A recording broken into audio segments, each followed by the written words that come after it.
हाँ जी।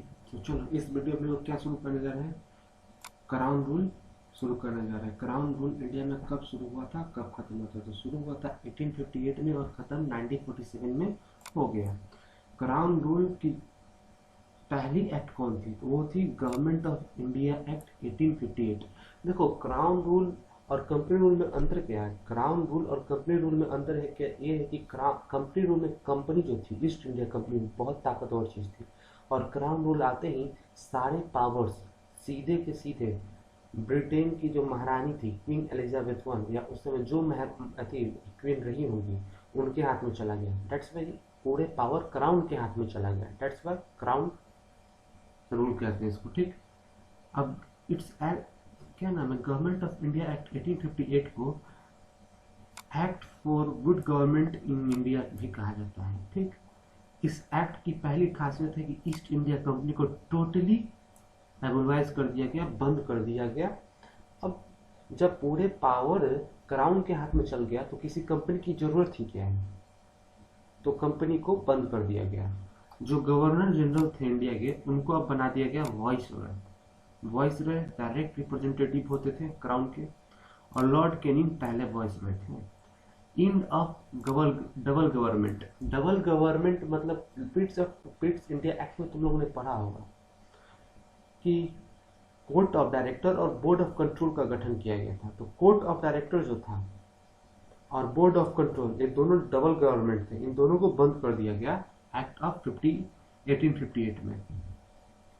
Secretary of India एक नया ऑफिस खुला, और सेक्रेटरी वहां के अपर हाउस का एक मेंबर होता था, ठीक। 15 मेंबर का काउंसिल बनाया गया जो सेक्रेटरी साहब को असिस्ट करेगा। और भारत में सेंट्रलाइज एडमिनिस्ट्रेशन शुरू हो गया। रिजिड, यूनिटरी और सेंट्रलाइज एडमिनिस्ट्रेशन का सेटअप हो गया।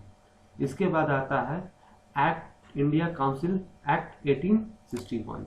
1861 एक लैंडमार्क है, ठीक ना, इंडियन पॉलिटी के लिए ये एक लैंडमार्क एक्ट है, ठीक।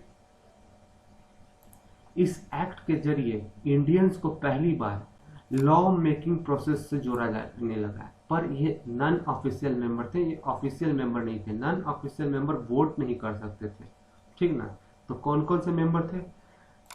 राजा ऑफ बनारस को मेंबर बनाया गया, महाराजा ऑफ पटियाला और सर दिनकर राव को। क्वेश्चन पूछता है कि वो 3 आदमी कौन थे जो पहली बार लॉ मेकिंग प्रोसेस से वाइसरॉय के लॉ मेकिंग कमेटी में जोड़े गए थे। वाइसरॉय ने किन 3 आदमी को पहली बार नॉमिनेट किया था? ये नॉमिनेटेड मेंबर थे बच्चे लोग, ठीक ना। तो ये याद रखेंगे, Raja of Banaras, Maharaja of Patiala and sir Dinkar. Decentralization start कर दिया गया, और डिसेंट्रलाइजेशन स्टार्ट हुआ तो लेजिस्लेटिव पावर जो थी ना, बॉम्बे और मद्रास, उन दोनों को वापस मिल गया।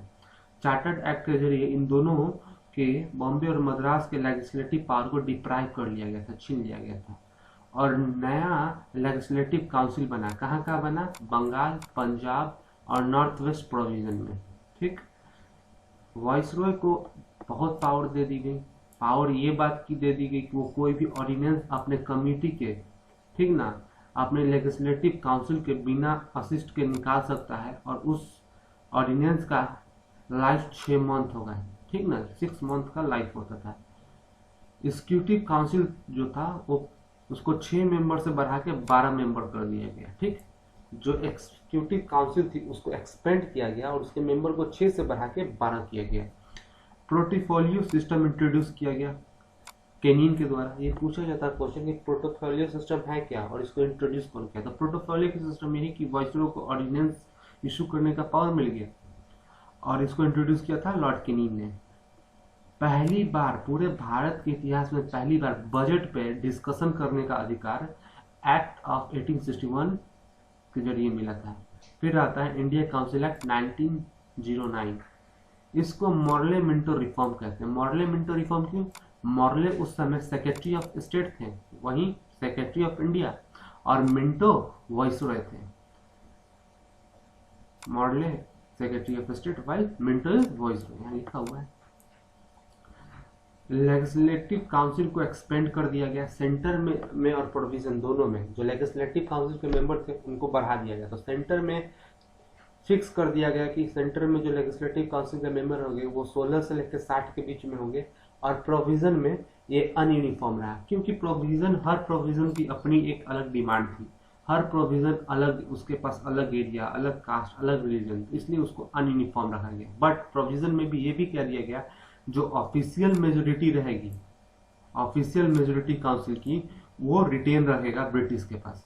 909 एक्ट, इंडिया काउंसिल एक्ट 1909 के जरिए पहली बार सेपरेट इलेक्टोरेट या कॉम्युनल रिप्रेजेंटेशन को इंट्रोड्यूस किया गया। किसके लिए? मुस्लिम्स के लिए स्पेशली, ठीक ना। सत्येंद्र प्रसाद सिन्हा पहले ऐसे इंडियन थे जो वाइसरॉय के एग्जीक्यूटिव काउंसिल में थे, ठीक। और लॉर्ड मिंटो को father of communal electorate in India कहा जाता है। क्यों? क्योंकि सेपरेट इलेक्टोरेट देख लो, कॉम्युनल रिप्रेजेंटेशन, इसी के कारण इनको कहा जाता है। इसके बाद आता है एक्ट, इंडिया काउंसिल एक्ट 1892। ये कोई बड़ा एक्ट तो है नहीं, छोटा मोटा एक्ट है, जान लेते क्या है। तो इसके जरिए इसमें कहा गया कि जो एडिशनल मेंबर थे, जो नॉन ऑफिशियल मेंबर थे, जो नॉमिनेटेड मेंबर थे, उन दोनों के सीट को बढ़ाया गया, सेंट्रल और प्रोविजन दोनों में, ठीक ना। बट ऑफिशियल मेजोरिटी ब्रिटिश, वो जो क्या नाम है, नॉमिनेटेड वाला आता है इंडिया काउंसिल एक्ट 1892। 1892 कोई बड़ा एक्ट तो है नहीं, फिर भी जान लेते इसको, इससे क्वेश्चन आता नहीं है बच्चा लोग, तब भी दिया हो तो जान लो। क्वेश्चन ये जरूर पूछ देता है सीक्वेंस में कि कौन सा एक्ट पहली बार, कौन सा एक्ट कब आया और कैसे आया, इसके लिए बोल रहे हैं, जान लो। तो इस एक्ट की खूबी क्या थी? पहली खूबी थी कि एडिशनल मेंबर जो थे, एडिशनल मेंबर यानी नॉमिनेटेड मेंबर, उन सबको बढ़ाया गया, उनकी आबादी यानी increase the number of additional member, यानी नॉन ऑफिशियल मेंबर को बढ़ाया गया। कहाँ? सेंट्रल और प्रोविजन दोनों में। बट ऑफिशियल मेजोरिटी अभी भी रिटेन थी, अभी भी इनके पास वोटिंग राइट्स नहीं थे। Power of discussion of budget in legislative assemblies of provision, पहली बार बजट पे डिस्कस करने का अधिकार प्रोविजन को दे दिया गया, प्रोविजन के असेंबलीज को दे दिया गया, ठीक।